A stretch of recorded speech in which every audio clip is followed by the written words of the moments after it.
This is Poetry Rocks the District numero 5, Magic 5, and I'm so excited because with us today is the poet Jeffrey Banks, poetically known as Big Homie, who's here. So stay tuned for this very, very special Poetry Rocks the District.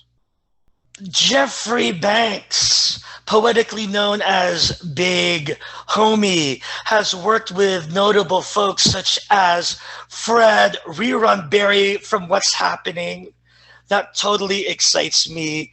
To numerous celebrities such as gospel singer Maurette Brown Clark, Grammy-nominated soul singer, television star Selena Johnson, and has been featured in Essence Magazine, Sirius XM Satellite Radio, Radio 1 Inc., the CBS Early Show, and Black Enterprise. Big Homie's album Exposed, the EP, is the poetic testimonial of the trials and victories of a Christian believer. Poet extraordinaire who rocks the mic. Please help me welcome Big Homie. Hello, Reggie. How you doing, sir? I am good. I'm excited. It has been a week. You have been kicking your poems all around. You are doing what a poet needs to do. I feel, and because you're a poet of faith, there's a little bit of testify, there's a little bit of truth, there's a little bit of go in poets, there's a little bit of the pulpit, but there's also a little bit about the heart in there.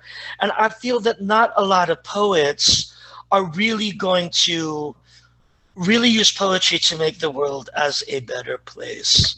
So that is an inspiration. And I do feel that if anyone wants to be a poet, you want to get your message out there. And you can't rely on old, dead, white institutions to do it for you, right? And so that's what I love about your passion and your work. I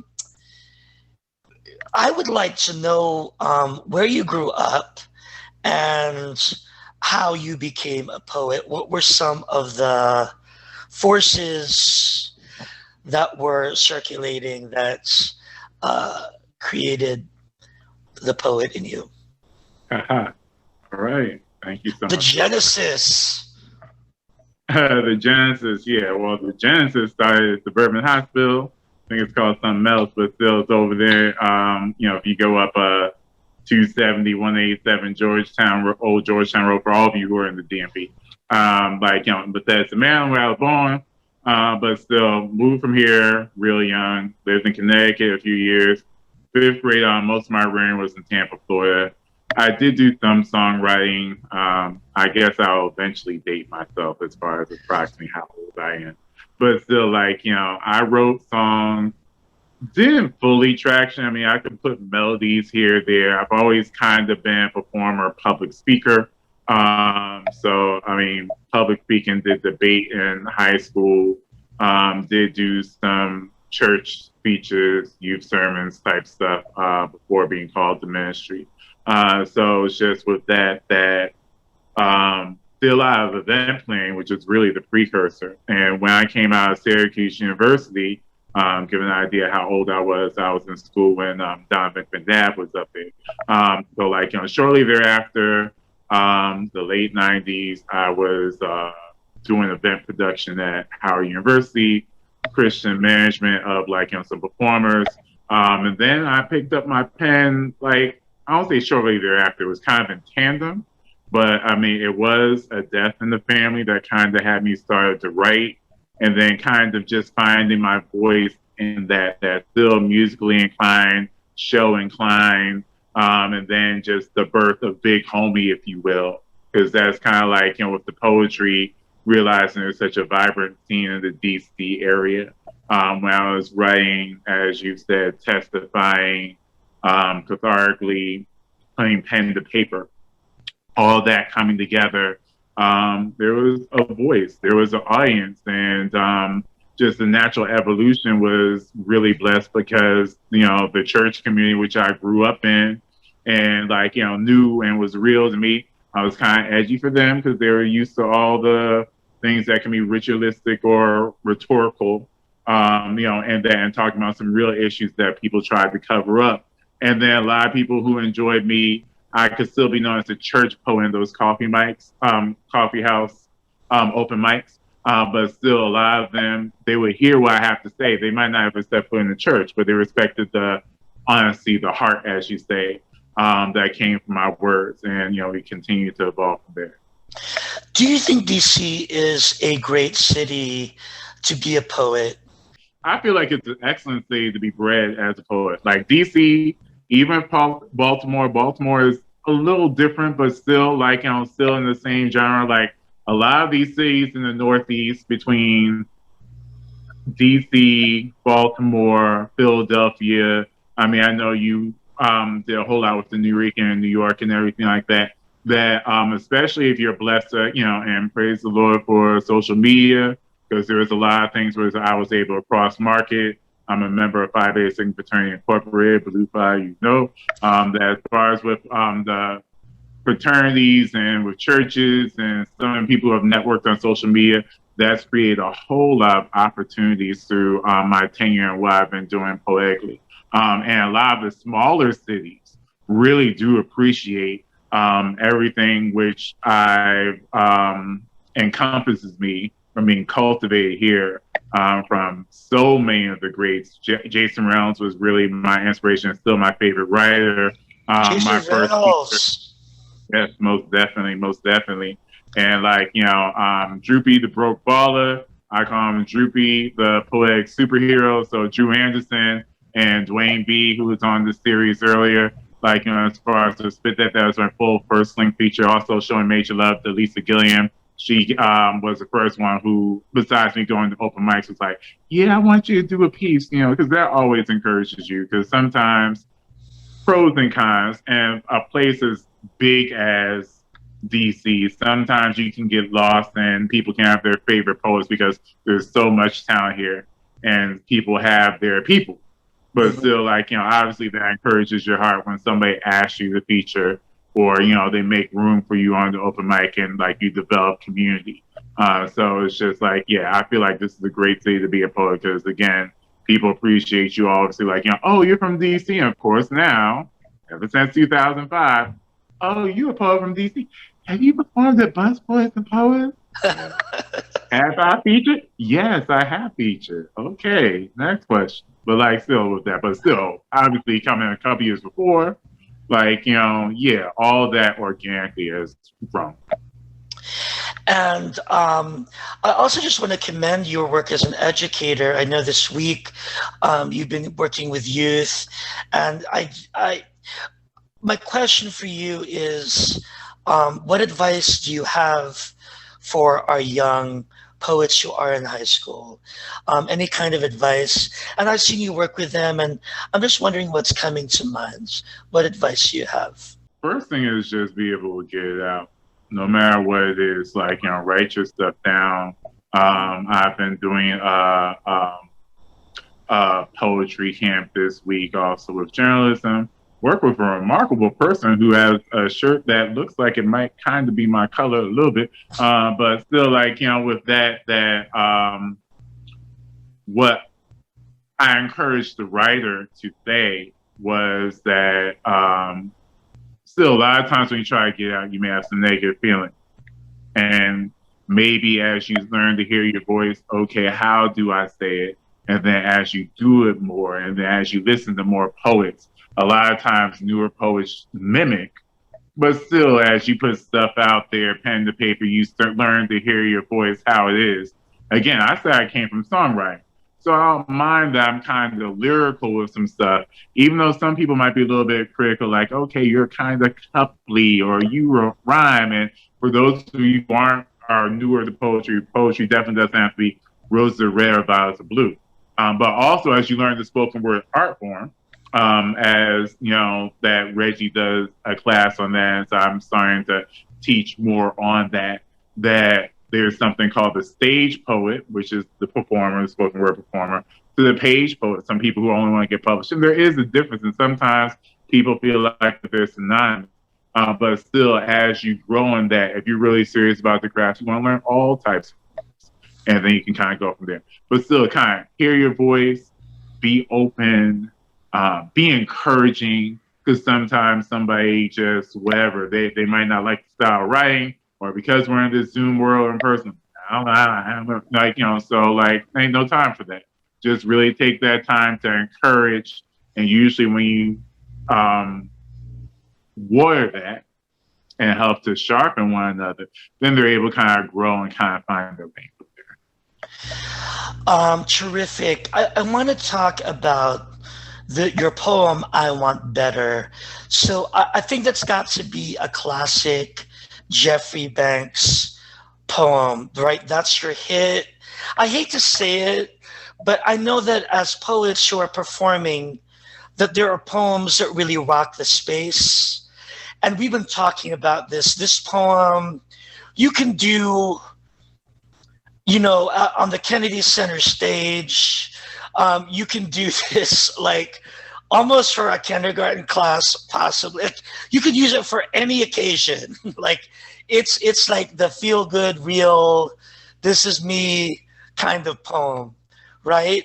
It's a universal poem that you could always open the door and introduce yourself to. So, is that correct? Would you say it's a signature poem? Yeah, it's definitely become a signature poem, or as you just kind of gave the background to, probably one of my most versatile pieces.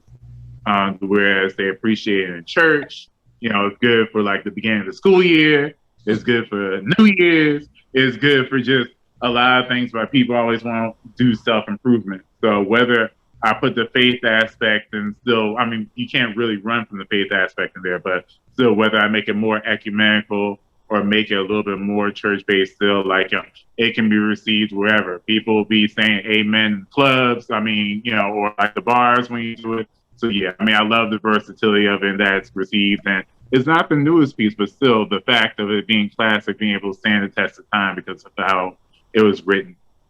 I think it's important for every performing poet to have that poem that they can just start with and hi, this is me, and to find that poem. I think that's crucial, like in-person poem that you can welcome people with. And so I feel this poem is so inspirational.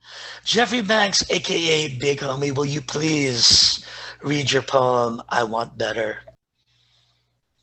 I want better. I find this double-mindedness debilitating, and I'm hating all the outcomes that I see. I want to flee from reality because of the way the world treats me. You see, I want better. Seeking my significance in others is not what the lover of my soul had in mind. He wants me to find the divine love, and he gives me enough to snuff out any enemy, so I'll not have to plead for anyone to validate me. I want better. I know I deserve way more than mediocre, and I'm tired of being broker than a 2-cent share on the stock exchange. I want to proclaim prosperity, not to brag on myself, but to declare your wealth so others may know about your greatness. I want better. I'm mad at me for allowing the tragedy of people pleasing because of teasing. Lord, you have my best interest at heart, and you want to impart the wisdom of what is coming. I just have to quiet my spirit so I can hear it. I want better. I want the best, but sometimes I fell for less, because silently I felt I was cursed to be the worst. But in the midst of low self-esteem, I still believed in me. And with the vision, although others may not agree, you said to wait on me, because it will tarry. I want better. I plan to see the promised land, but even though the endless quicksand tries to suck me up, Lord, you fill my cup. And when I want to doubt, God, you can work it out. And when life seems barren, you are still caring, and you're daring me to trust you. And that is what I must do if I want better. Jeffrey Banks, aka Big Homie, that was incredible. Thank you so much for inspiring us. Right. Thank you so much for having me, Reggie. Jeffrey Banks' poem uses the I want as the anaphora or the recurring phrase in the poem. And for our poetry assignment, our focus is to explore I want. Use that as the prompt. I'm thinking of several poems from the poetry of Our Worlds, edited by Jeffrey Payne. There is a poem in here by Cecil Regendra, and he says, I want syllables that will dance, pirouette in the fantasies of nymphets. I want vowels that float into the dreams of old men. I want my consonants to project kaleidoscopic visions on the screens of the blind and on the eardrums of the deaf. Taking that poem, My Message, by Cecil Regendra, I started to do my own I want. I want similes that put smiles on the faces of my dementia patients. I want rhymes that sparkle and lift those that are evicted during COVID. I want poetry baking in the hearts of my kindergarten children. I want poems that will pay the rent. I want a poetry nation where the presidency is decided on a 51-round poetry slam, so we know the kind of leader we will take and lead us on. I am Regie Cabico, and this is Poetry Rocks the District. I want. Go for it. You can go in the erotic way. You could go into the healing the world way. You could also, I'm also thinking of Steve Coleman's poem from Def Poetry Jam on Broadway. He goes, I want to hear a poem. So again, I want, run with that. You got it. Go in, poet.